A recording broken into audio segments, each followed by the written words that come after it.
মানে আমরাও কিন্তু কারো না কারো ভক্ত। আমি আসলে অনেক সময় আমি কিন্তু আমার মেসেজ রিকোয়েস্টটা চেক করি। আসলে অনেকে টেক্সট করে, অনেকের টেক্সটের আসলে অনেক ইমোশনাল হয়। আমার অলওয়েজ ফ্যান্টাসি ছিল যে কখনো লাইফে একটা সময় একটা ডার্ক ক্যারেক্টার করব। আসলে আমি আসলে খুবই শাই প্রকৃতির একজন মানুষ। আমি ইন্ট্রোভার্ট স্বভাবের মানুষ বাচ্চাকাল থেকেই। আই নো দ্য থিং যে আসলে ইন্ডাস্ট্রি আসলে ফ্যাশন মডেলিং বা মিডিয়া জিনিসটাই মানুষের মধ্যে অনেক নেগেটিভ একটা ব্যাপারটা আসলে মনস্তাত্ত্বিক ব্যাপারটা আসে যে মিডিয়া জিনিসটা হয়তো বা খারাপ, ফ্যাশনে হয়তো বা কী না কী হচ্ছে বা ওইখানে কী হচ্ছে, র্যাম্পে কী হচ্ছে। 20-30% জন্য আসলে পুরো ইন্ডাস্ট্রিকে আপনি ব্লেম করতে পারবেন না। তো বর্তমানে জনপ্রিয় মুখ ফরুক আহমেদ রেহান, কেমন আছেন আপনি? জি ভালো, আপনি কেমন আছেন? আমিও ভালো আছি। খুব রিসেন্টলি একটা ফিল্ম আপনার এসেছে নীল সুখ, কেমন সাড়া পেলেন? ভালো, দর্শকের ভালো সাড়া পেয়েছি। আপুর সাথে এটা আমার সেকেন্ড কাজ। বরাবরের মতোই আপুর সাথে আসলে কাজ করার অভিজ্ঞতা আমার অনেক ভালো। আপু অনেক সিনিয়র আর্টিস্ট, আমি যেহেতু নতুন, সো খুব ভালোভাবে আসলে আমার অ্যাক্টিং জায়গাটা খুবই হেল্পফুল হয়েছে ওনার জন্য। খুব বেসিকভাবে আসলে ইউনিভার্সিটিতে পড়ালেখা করতাম, ঢাকায় আসলাম ইউনিভার্সিটির জন্য। তারপরে আস্তে ধীরে হয়তোবা সোশ্যাল মিডিয়াতে অনেকের সাথে কমিউনিকেশন হতো, টুকটাক শ্যুটের ইস্যু থাকতো। ওখান থেকে একটা দুইটা কাজ করতে করতে আসলে ইন্ডাস্ট্রির প্রেমে পড়া। ওই ইন্ডাস্ট্রিতে আসলে এত বছর যাবৎ কাজ করেছি। সেখানকার জনগুলো খুব ভালো। তারা খুবই একটা ভালো একটা এনভায়রনমেন্ট ছিল বা এখনও আছে। আমি এখনও লিভ করিনি সেই জায়গাটা, এখনও আমি কন্টিনিউ কাজ করে যাচ্ছি। সেখান থেকে আসলে একটা সার্টেন টাইমে যাওয়ার পর আমার মনে হলো যে না, ওকে ফাইন, এখন আমি একটু বাইরে কিছু কাজ করি বা ভিজুয়ালে কিছু কাজ করি। আসলে খুবই র্যান্ডম আসলে প্ল্যান করা, এরকম আর কি। মানে আমরাও কিন্তু কারো না কারো ভক্ত। আমি আসলে অনেক সময় আমি কিন্তু আমার মেসেজ রিকোয়েস্টটা চেক করি। আসলে অনেকে টেক্সট করে, অনেকের টেক্সটের আসলে অনেক ইমোশনাল হয়, অনেকে লাইফের স্টোরিগুলো বলে। এমন না যে আমরা কোনো কিছু চেক করি না বা আমি কোনো কিছু চেক করি না, আমি সব কিছু আপডেট রাখতে পছন্দ করি। কারণ আমার কাছে মনে হয় যে আসলে ওনাদের জন্যই আমরা, ব্যাপারটা এরকম আর কি। তো আমিও কোনো না কোনো সময় অবশ্যই দর্শক ছিলাম কোনো এক সময়। তখন ভিকি ভাইয়ের আমি কাজের ডেফিনেটলি ভক্ত। তো ভাইয়ের আমি অনেক কাজ দেখেছি ওই সময়। আমি সবসময় ভাবতাম যে একটা লোক একটা ডিরেক্টোরিয়াল লেভেলে এত ডিফারেন্টভাবে ভাবতে কেমনে পারে। মানে আসলে এটা আপনি দুষ্টামি করেই হোক বা আমি আসলে জাস্ট এমনি র্যান্ডমলি আসলে বলে ফেলছিলাম যে ভাই আমি আসলে আপনি অনেক বড় ফ্যান, আমি কাজ করতে চাই।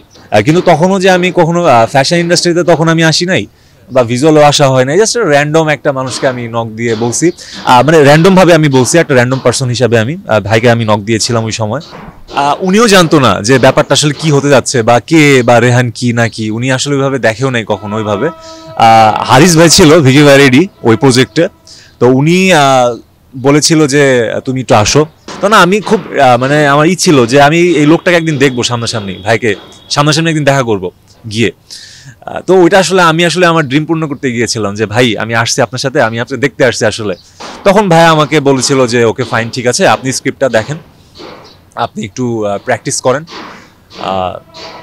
50-50, যদি হয় তাহলে হবে আর না হলে না হবে। তো সামহাও হয়ে গেছিল আর কি ম্যাজিক্যালি।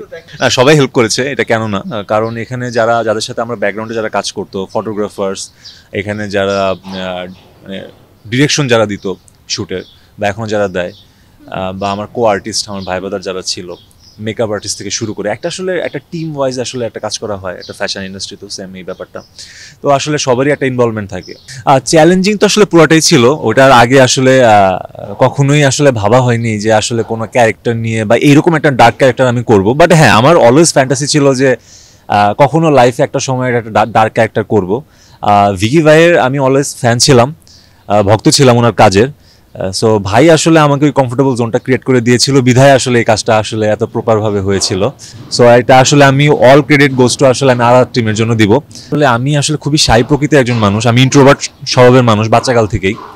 সো আসলে একটা জায়গা কন্টেন্ট করতে হবে, আমার বিভিন্ন চ্যানেলে লাইভ করতে হবে, ভাইরাল হইতে হবে বা এই টাইপের কনসার্ন আমার কখনোই ছিল না, না এখনো অব্দি আছে। আই নো দ্য থিং যে আসলে ইন্ডাস্ট্রি আসলে ফ্যাশন মডেলিং বা মিডিয়া জিনিসটাই মানুষের মধ্যে অনেক নেগেটিভ একটা ব্যাপারটা আসলে মনস্তাত্ত্বিক ব্যাপারটা আসে যে মিডিয়া জিনিসটা হয়তো বা খারাপ, ফ্যাশনে হয়তো বা কী না কী হচ্ছে বা ওইখানে কী হচ্ছে, র্যাম্পে কী হচ্ছে। এটা আসলে জাস্ট আমি বলবো যে কিছু রিউমার্স আছে আর কিছু, হ্যাঁ অবশ্যই কিছু ইস্যু হয়তো বা থাকে, কিন্তু আসলে আপনি 20-30% জন্য আসলে পুরো ইন্ডাস্ট্রিকে আপনি ব্লেম করতে পারবেন না। যারা আসলে ডেডিকেট দিয়ে আসলে অ্যাকচুয়ালি যারা ডেডিকেটেড আর্টিস্ট বা যারা আসলে কিছু করতে চায়, ভালো কিছু চায়, তাদের আসলে এগুলো নিয়ে আসলে কনসার্ন হওয়ার কথা না। আমি না এখনো কনফিউজড আমাকে নিয়ে আসলে হলোটা কি। আমি এখনো ব্যাপারটা আসলে না এত এই ব্যাপারটা নিয়ে আসলে কনসার্ন না। আসলে কনসার্ন থাকা উচিত তো না বলবো, কারণ আমি আসলে এরকম কোনো প্রুফ বা এই জিনিসগুলো আসলে পাচ্ছি না। এটা আমি আসলে রিমোর্স হিসেবে নিচ্ছি যে আসলে ব্যাপারটা এরকম।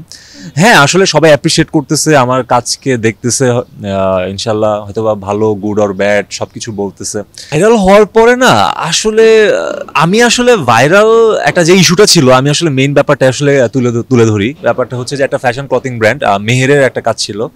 এই কাজটা ভালো হয়েছিল, এটার গান, এটার এডিটিং, এটার ক্লায়েন্ট যে ছিল সামিনা সারা, ও খুব সুন্দরভাবে এই জায়গাটা আসলে অর্গানাইজ করেছিল।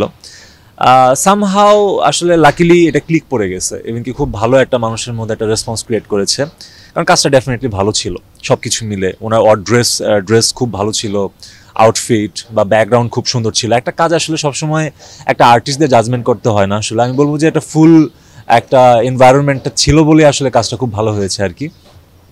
তো সেই জন্য আসলে ব্যাপারটা, কিন্তু ওইটার আগে আমার আর একটা বের হয়েছিল ওই সময় ওটিটি কন্টেন্টটা। তখন আসলে এটার পরে এটার ভেরিয়েশন, আমি আসলে ফ্যাশন ইন্ডাস্ট্রি এখনও আমি কাজ করছি। আমি ফ্যাশনটা ভিজুয়ালটা দুইটা আসলে অতপ্রতভাবে জড়িয়ে রাখছি নিজের জীবনের জন্য, কারণ আমি এনজয় করছি এভাবে কাজ করার জন্য। ভালো গল্প, ভালো একটা স্ক্রিপ্ট, মানে ভালো একজন ডিরেক্টর, ভালো একটা টিম, এটা কেনা চায়, প্রত্যেকটা আর্টিস্টের একটা ড্রিম থাকে। সো আমিও চাই যেন ভালোভাবে যেন কাজগুলো করতে পারি। সো আর নিজেরও কিছু প্রিপারেশন আছে। আর সব কিছু মিলে যদি ব্যাটে বলে সব কিছু হয়, ইনশাল্লাহ আমি অবশ্যই কন্টিনিউ করতে চাই। আর ডেফিনেটলি আমার যারা দর্শক আছে তাদেরকে আমি ভালো কাজ দিতে চাই।